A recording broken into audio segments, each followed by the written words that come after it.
Sabemos, Apple e Intel han tenido una relación muy beneficiosa hace unos años atrás, algo que se consideraba una relación clave y parcialmente muy beneficiosa para ambas compañías. Intel ponía lo mejor de sus procesadores y Apple hacía lo suyo con el resto del hardware y su sistema operativo que estaba bien hecho. De hecho, ni hablemos de Windows porque a esta altura del partido hay cosas que están bien y hay cosas que están mal y SteamOS está a la vuelta de la esquina, así que bueno, ya sabemos que Microsoft viene derrapando como un campeón, así que eso ya es de costumbre. Pero todo esto que les estaba contando al principio comenzó a suceder en el año 2005 y los primeros equipos llegaron en el 2006. Sí, para esa época el Intel Core 2 Duo era el procesador doble núcleo más interesante y más potente del mercado. Superaron a los procesadores de Apple, que eran los conocidos PowerPC, que eran procesadores que calentaban mucho como una tostadora, por así dejártelo bien clarito, y que en laptops no tenían un muy buen rendimiento. Lo más interesante es que el primer modelo fue justamente la iMac de esa época, que fue la que hizo el cambio más radical de todas, y fue con el correr de los años ir mejorando y perfeccionándose. Y luego apareció la MacBook Pro de 15 pulgadas, y muchos se acordarán por lo que estoy dejando en pantalla, que fue el reemplazo de la PowerBook G4, y que ahí comenzaba la primera era justamente de los productos MacBook de Apple con procesadores Intel. El peor error de Intel fue en el año 2007, cuando fue el año bisagra por parte justamente de Apple, que iba a ser el que íbamos a conocer el primer iPhone. Y si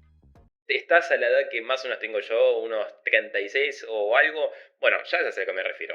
Te estoy dejando la imagen en la cual Steve Jobs dio a conocer justamente el primer iPhone, y fue el inicio en el cual dejaba bien en claro que Apple usaba chips ARM justamente en su hardware y que a su vez Intel podía haberlo hecho un poco mejor. Esto es un poco lo más loco. Pero lo peor es que Paul Ottellini, su CEO en ese entonces, rechazó la oferta de Steve Jobs, suponiendo que el iPhone no iba a vender. Y creo que la historia ya se cuenta bastante de por sí sola. En el periodo del 2007 al 2009, los primeros iPhone estaban dependiendo de procesadores ARM que Apple compraba y adaptaba directamente de Samsung. El giro fue en el 2010 con el nacimiento de Apple Silicon. Apple adquirió PA-Semi, que era justamente para diseñar sus propios procesadores, como fue por ejemplo en el caso del Apple A4. Pero la dependencia no terminó ahí. Apple, si bien diseñaba, Samsung seguía siendo el fabricante. Y ojo con este dato, ya que Apple no tenía sus propias fábricas. La tensa relación fue definitivamente entre el año 2014 y 2016, algo que Apple ya buscaba dejar de inflar los números de venta de su principal competidor, que en este caso obviamente ya sabemos que fue Samsung. Pero la estacada final fue el escándalo del Chips Gate, en el caso del 2015, que fue cuando se evidenció que los chips fabricados, los famosos A9, eran hechos por TSMC y duraban más que los chips de Samsung. El escándalo fue sin precedentes y ojo, en el 2016 el iPhone 7 venía con un chip A10 Fusion y Apple dejó de darle por completo la exclusividad a Samsung para dársela exclusivamente a su rival TSMC. Y ahora llegamos al punto del quiebre de la relación de Intel con Apple o de Apple con Intel, porque el punto de quiebre es cuando Apple le dice adiós a Intel a fines del 2020, para ser más exactos, en el mes de noviembre, donde la compañía de Cupertino hace el famoso evento More Things, en el cual presentan los procesadores Apple Silicon M1, que, bueno, se está por atar en cualquier momento el soporte. Pero dejando de lado esto, de ahí aparecieron 3 modelos con este chip de cierta forma que se mantienen vigentes: la MacBook Air M1, el MacBook Pro de 13 pulgadas y la Mac Mini. Y sí, estos 3 productos fueron el batacazo hacia la yugular a lo que es Intel. Estos productos se van a estar disponibles a partir del 17 de noviembre y causaron estragos.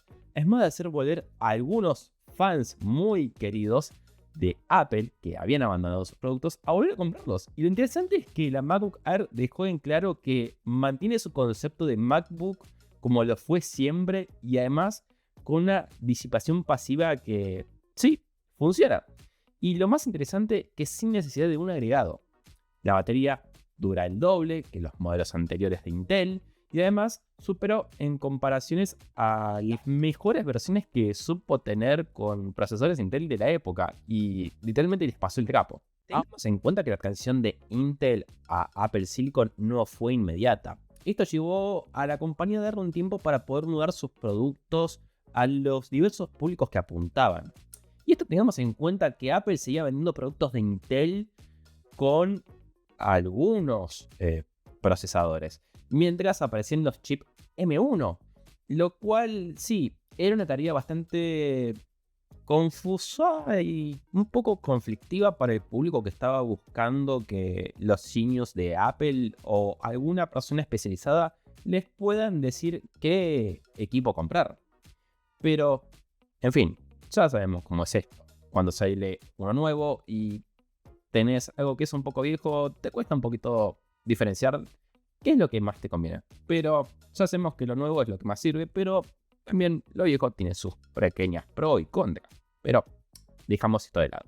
Tengamos en cuenta que los Apple Silicon M tuvieron una evolución brutal del M4 al nuevo M5. O mejor dicho, si vemos del M1 al M5, hay una diferencia abismal. Pero el salto fuerte se siente en el 2024 con la llegada del chip M4. Este bichito ya venía fabricándose en un proceso de 3 nanómetros. Y sí, con una CPU de 10 núcleos, gráficos ray tracing por hardware y el famoso Neural Engine capaz de clavar 38 billones de operaciones por segundo. Pero esto, justamente, a los MacBooks le daban casi 20 horas de autonomía dándole masa a nivel profesional. Y me refiero al palo, literalmente. Y así llegamos a lo último de lo último. En octubre del 2025 se presentaron los chips M5. Y acá la estrategia cambió de lleno por parte de Apple. Se metieron directamente en la inteligencia artificial, le metieron aceleradores neuronales a cada núcleo de la GPU, multiplicaron por 4 esa potencia, rindiendo un 30% más a nivel gráfico que el propio M4. Y acá es donde está la pregunta que vos me decís, ¿en qué se traduce esto en el día a día? Bueno, digamos directamente que si configuras un MacBook Pro M5 y tenés 24 horas de batería reales, en un día entero, sin ver el enchufe, mientras estás editando en 8K, corres algunos modelos de inteligencia artificial, con cierta fluidez y con muchas cosas y varias pestañas de Safari o de Chrome hasta el hartazgo. Y acá está el dominio de Apple Silicon en este segmento de laptops premium, que es indiscutible por eficiencia, autonomía y lo más interesante, optimización. Si bien Apple estaba yendo bien con los Apple Silicon, Intel no se quedó de brazos cruzados, se dedicó de lleno a los Panther Lake y buscó contraatacar y destrozar justamente en los benchmarks.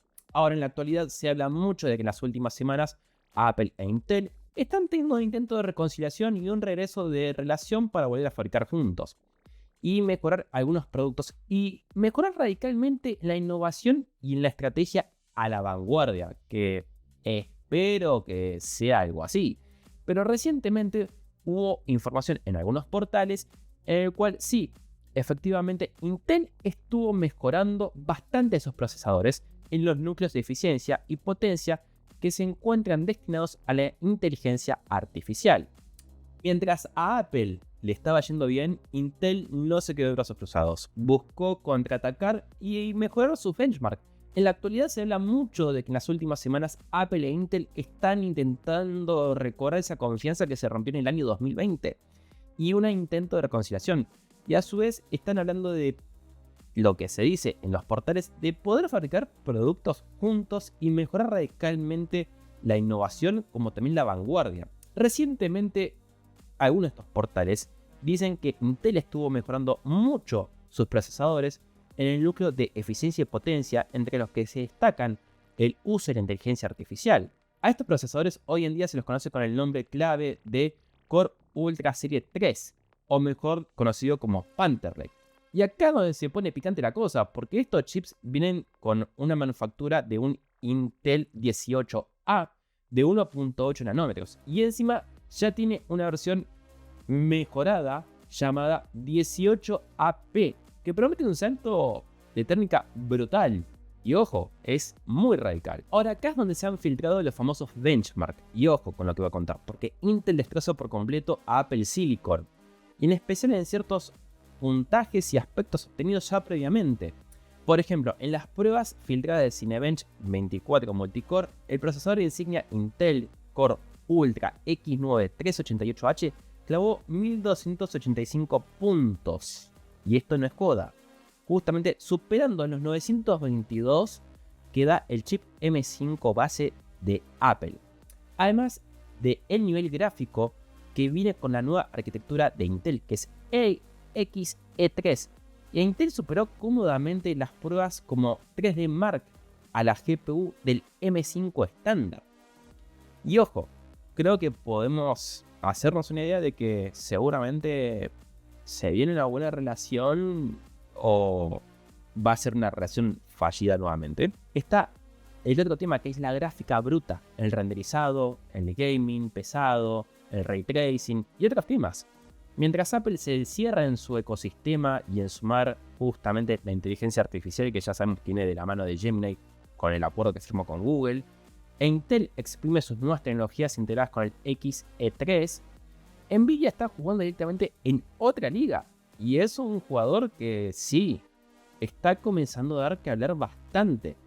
Porque con la implementación de las nuevas tecnologías como la RTX Spark, a su vez el avance brutal del DLSS 4.5 y el rendimiento de stat que manejan las nuevas laptops que están armando justamente entre Windows y Nvidia, es directamente a nivel gráfico comparado a una RTX 5070.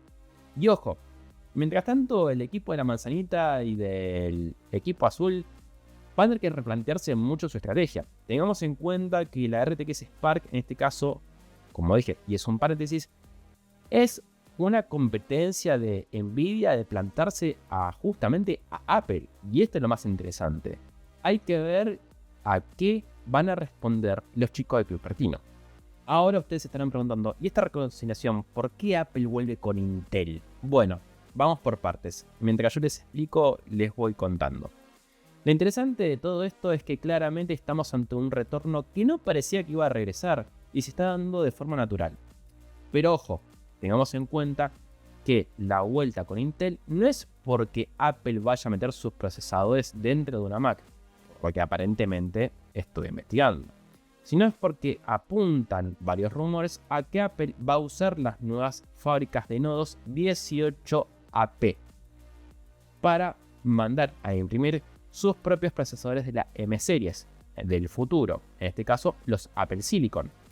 Si bien esto tiene una razón muy clara, demuestra que TSMC es la fábrica que hoy en día hace todos los chips, los de Apple, los de AMD, los de Nvidia, no importa. Y esta está totalmente colapsada con los chips de inteligencia artificial, para monstruos muy grandes. Apple no puede darse el lujo de quedarse sin stock, así que tuvo que ir a tocarle la puerta a Intel, o a Suez, mejor dicho, para asegurarse que la producción de sus fábricas en Estados Unidos los puedan abastecer. Y esto es una locura total. La conclusión y lo que se viene en septiembre es que si bien estamos ante rumores que se dispersan en muchas redes sociales como X, Leaks y todas estas cosas, no sería extrañarnos de que esto termine siendo real de cara a septiembre, que es donde habrá un nuevo iPhone y además una nueva serie de productos.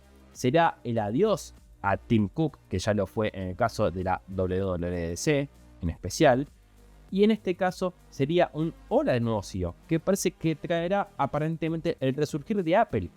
Y si te interesa mucho quién es la persona que va a reemplazar a Tim Cook, te recomendaría que te veas el siguiente video que te dejo por acá. Y yo soy Frankie, y no te dejes hacer las típicas cosas del típico ritual de YouTube que te digo siempre. Así que nada, te dejo, míralo y nos vemos la próxima. See ya.